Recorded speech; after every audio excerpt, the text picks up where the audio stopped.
Ça,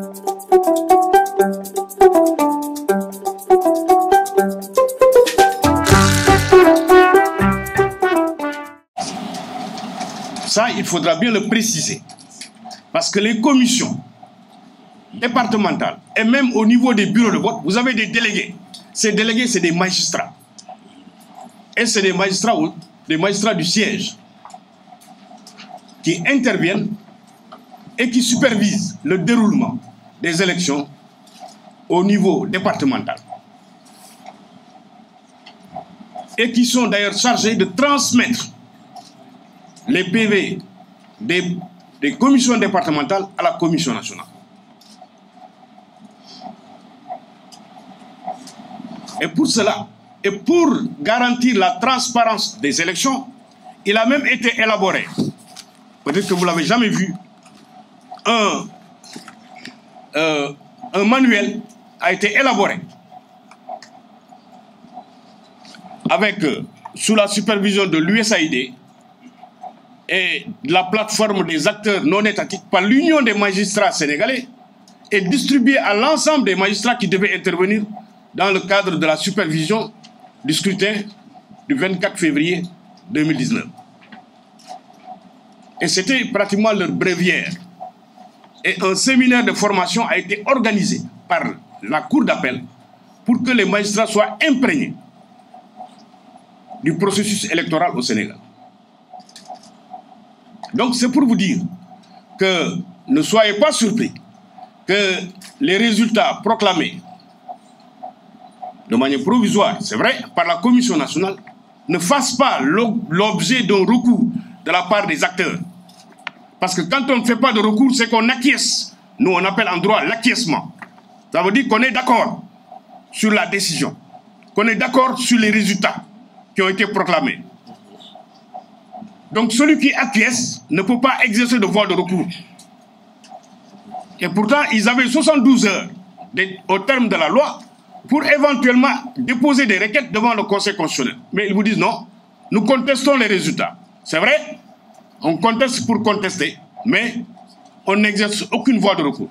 Aucun recours devant le juge des élections. Parce que le Conseil constitutionnel, c'est le juge des élections.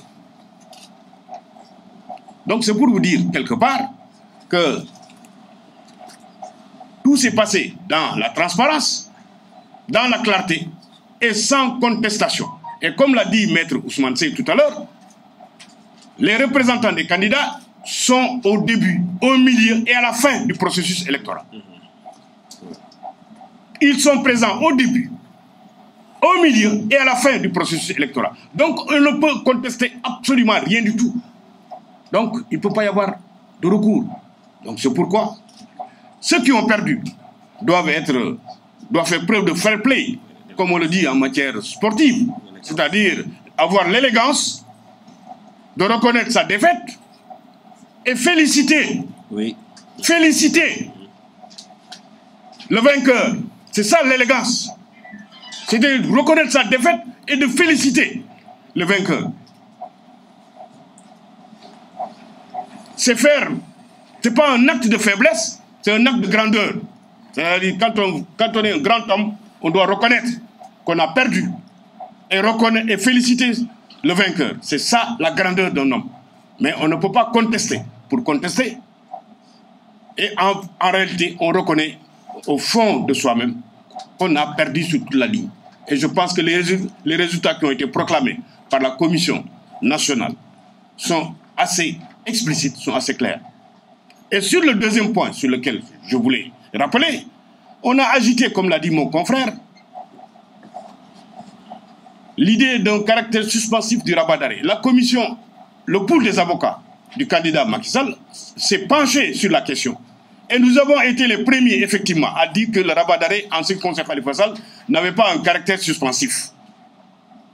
Moi, je l'ai dit personnellement, au niveau de la Cour suprême, à la sortie de l'audience du 3 janvier, quand les avocats de M. Khalifa Sall, interrogés par la presse, déclaraient Urbi et Orbi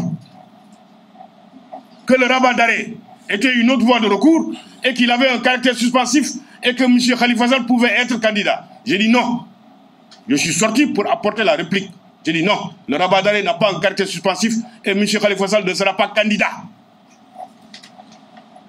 Et donc, les faits m'ont donné raison par la suite. Parce que la Cour de la CEDEAO, qui n'a absolument rien à voir avec, qui est une juridiction communautaire, a été d'ailleurs même plus loin que le Conseil constitutionnel. Pour dire que la décision du 3 janvier 2019, qui a été rendue par la Cour suprême, rendait définitive la condamnation de M. Khalifa Sall sur le plan pénal. Et donc, c'est tout récemment, le 20 février, que nous avons reçu, en tant qu'avocat, nous avons reçu notification d'une demande de rabat d'arrêt de M. Khalifa Sall. Le 20 février. C'est-à-dire M. Khalifa Sall qui agitait, depuis le mois de janvier, l'idée d'un rabat d'arrêt à caractère suspensif, a attendu le 20 février pour nous notifier. C'est-à-dire pratiquement à 4 jours des élections, pour nous notifier sa demande de rabat d'arrêt qu'il a déposée au niveau de la Cour suprême. Donc, c'est pour vous dire quelque part que les élections se sont déroulées dans la plus grande transparence, dans la plus grande sérénité. Le peuple sénégalais n'a fait que prouver encore une fois sa maturité. La maturité politique et démocratique de ce peuple doit être saluée. Et apporter encore une fois notre candidat, qui est notre client par ailleurs, M. Macky Sall, à la tête de ce pays. Et donc c'est pourquoi je tenais à apporter ces quelques observations pour y ajouter à ce qu'a dit mon confrère, Maître Ousmane Seye, qui est le coordinateur du pôle.